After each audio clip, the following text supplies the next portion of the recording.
मंडी बहुत दिन का एक केस मेरे पास आया। एक केस आया, केस ये आया कि चारपाइयां उलट देते हैं, खानों में पेशाब कर देते हैं, वाज़े पेशाब होता है खाने में, पानी में वाज़े पेशाब होता है, बर्तन तोड़ देते हैं, घर की लाइटें तोड़ देते हैं, चीजें तोड़ देते हैं, नल का खुद ब खुद चल रहा, लाइटें जल रही, बुझ गई, घर में बीमारियां, झगड़े, परेशानियां, मुश्किलात, मसाइल, नाकामियां, और घर के अंदर अजीब बेचैनी और एक खौफ, एक हिरास और बेकली, बेकरारी, बस। और पूरा ऐसा निजाम है, और साथ उनका जामिया था, उसमें उसके अंदर यही निजाम है सारा का सारा। हर उसका स्टूडेंट जामिया का वो परेशान, बीमार, बस इस तरह के अंदाज। कहने लगा थक हार के आपके पास आए हैं, अगर आप कहें ना कि सूली पे चढ़ के कोई वजीफा करें, हम वो भी करेंगे। आप कहें ना कि तलवारों की नोक पे काम करेंगे, इसका कोई हल नहीं, थक गए हैं। मुझे याद नहीं साल हर साल बताए कि कितने सालों से वो इस रोग से चल रहे हैं और कितने सालों से वो इन मसाइल के साथ निमट रहे हैं, मसाइल पर मसला खत्म नहीं हो रहा। मैंने कहा आपको एक ऐसी चीज बताऊंगा जो उन पे पलट जाएगी इंशाअल्लाह। वकफा बिल्लाहि वलिय्यन वकफा बिल्लाहि नसीरा, ऐसी चीज बताऊंगा जो उन पे पलट जाएगी। मैं एक दुआ का आमिल हूं अल्लाह के फजल से, उसका मैंने बाकायदा अमल किया और मकली के कब्रिस्तान में किया। वो दुआ एक काब है, काब, हजरत काब बिन अहबार रजी अल्लाह ताला अन्हु की दुआ है।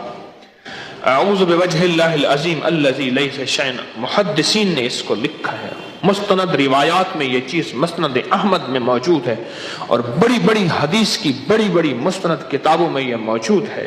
आपके जितने भी स्टूडेंट्स हैं ना, उनको और आप भी खुद बस इसको बैठ के पढ़ें और दिन रात और वुज़ू बेवुज़ू हर हालत में पढ़ें पढ़ें पढ़ें, और इतना पढ़ें कि बस पागल हो जाए, बहुत पढ़ें।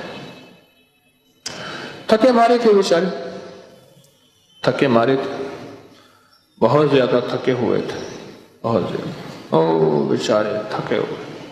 उन्होंने पढ़ा, बहुत पढ़ा, पढ़ा और बहुत पढ़ा, पढ़ा और पढ़ने का हक अदा किया, दीवानगी की हक। हम तो दुआएं पढ़ते हैं, मांगते नहीं। उन्होंने दुआएं मांगी थी खूब, दीवानगी की हद तक।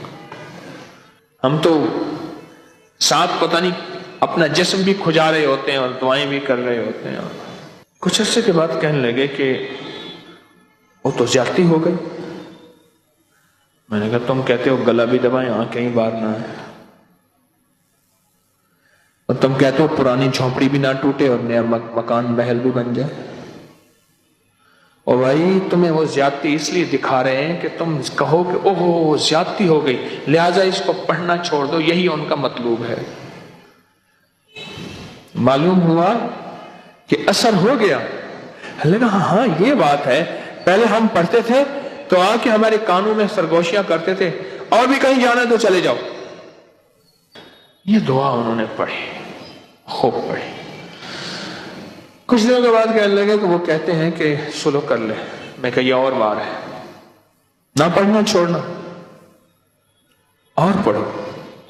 कुछ अर्से के बाद कहने लगे कि हमें वो आपके हजरत साहब के पास। मैंने कहा वाकई हजरत कहा था? मैंने कहा है हजरत। मैं कहा वो बार हो गया है। मैं कहा ना ले आना और तुम पढ़ो। ये सिर्फ तुम्हारे वक्त ज़ाय करने की तरतीबें हैं और तरकीबें हैं, कुछ भी नहीं। मैंने कहा पढ़ो और खूब पढ़ो। कुछ अर्से के बाद कहने लगे कि हमें नजर आते हैं, उन्होंने पट्टियां बांधी हुई हैं, लोले हैं, लंगड़े हैं, अपाहज हैं, पांव घसीट के चल रहे हैं, और कहते हैं ना पढ़ो, जो कहोगे हम करेंगे। मैं कहा ना अब फिर पढ़ो, इनकी नहीं सुननी, ये खबीस हैं, ये चूड़े हैं,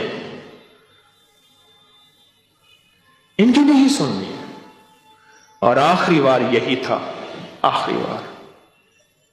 और आज भी वो मेरे पास कभी कभी मुलाकात होती है और कहते हैं कि आज हमारा हाल ये है कि जिनके पास जिन्नात होते हैं ना, आके हमला किया हुआ होता है, हम अपना अगर जूता भी भेज दें लकड़ी भेज दें, कपड़ा भेज दें, उनसे कहें कि ये उनकी निशानी है, चले जाओ, कहां फिर वहां जिन्नात नहीं आते।